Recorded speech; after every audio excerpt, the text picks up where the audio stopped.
Hi అండి, అందరు ఎలా ఉన్నారు? బాగున్నారా? స్వీట్ దోశలు ఈ విధంగా వేస్తే చాలా టేస్టీగా ఉంటాయండి, చాలా బాగుంటాయి. ఒకసారి ట్రై చేసి చూడండి, మీరు కూడా అందరికీ నచ్చుతాయి. స్వీట్ దోశలకు కావాల్సినవి నేను ఒక గ్లాస్ బియ్యం తీసుకున్నానండి, రేషన్ బియ్యం తీసుకున్నాను.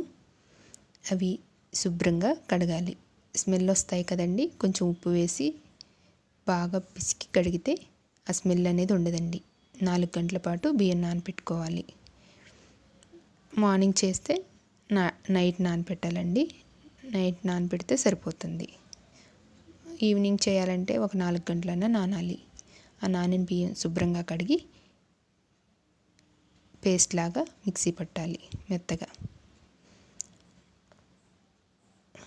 ఈ విధంగా పట్టుకొని ఒక బౌల్లో పోసుకోవాలి.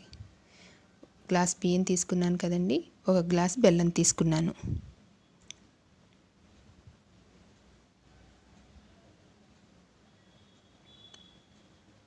కొంచెం వాటర్ పోసి గ్యాస్ వెలిగించి గ్యాస్ మీద పెట్టి కరిగించాలి.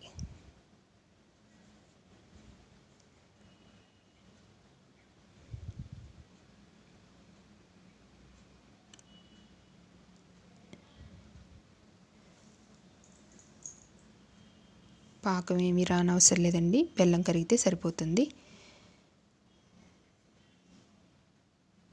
బెల్లం కరిగింది కదా, వడకట్టుకొని కలుపుకోవాలి. ఏమన్నా నలుకులు ఉంటాయి కదా.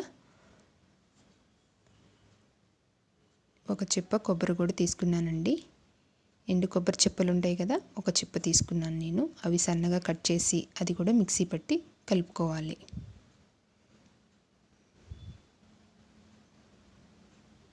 ఎండు కొబ్బరి తీసుకున్నానండి నేను.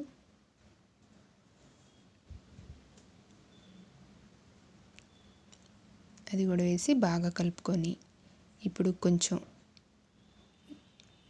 లో ఫ్లేమ్లో పెట్టి గ్యాస్ మీద పెట్టి తిప్పుతూ ఉండాలండి. చిక్కపడుతుంది. లో ఫ్లేమ్లోనే ఉండాలి, లేకపోతే అడుగంటుతుంది, గడ్డల్లాగా అవుతుంది.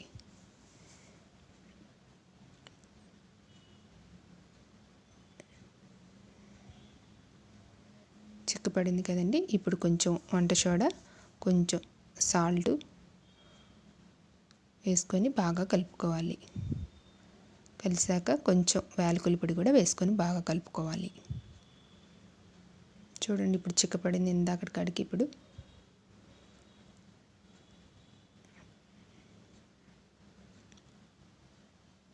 యాలకుల పొడి కూడా వేసుకున్నాం కదా, బాగా కలిపి ఇప్పుడు ప్యాన్ పెట్టుకొని గ్యాస్ వెలిగించి ప్యాన్ పెట్టుకోవాలి.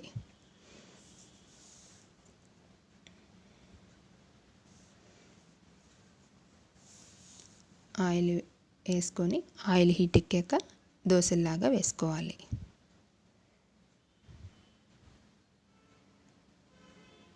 మరి రాసినట్లు కాకుండా కొంచెం ఆయిల్ 2 స్పూన్లు వేసుకోవాలండి. బాగా వస్తాయి, బాగా ఫ్రై అవుతాయి, దోశలు బాగుంటాయి.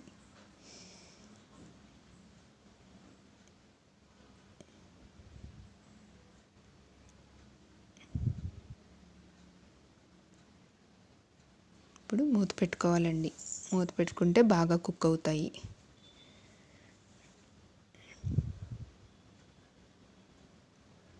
చూడండి, అంత డ్రై అయినట్లయింది.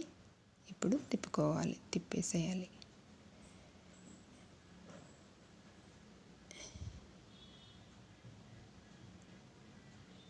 చూడండి, ఎర్రగా బాగా ఫ్రై అయింది. దోశ రెడీ అయింది. అదేవిధంగా పిండంతా దోశలు వేసుకోవాలి. చాలా బాగుంటాయండి, చాలా టేస్టీగా ఉంటాయి. కొబ్బరి, బెల్లం, యాలకుల పొడి అన్నీ వేసాం కదా, తినే కొద్దీ తినాలనిపిస్తుంది.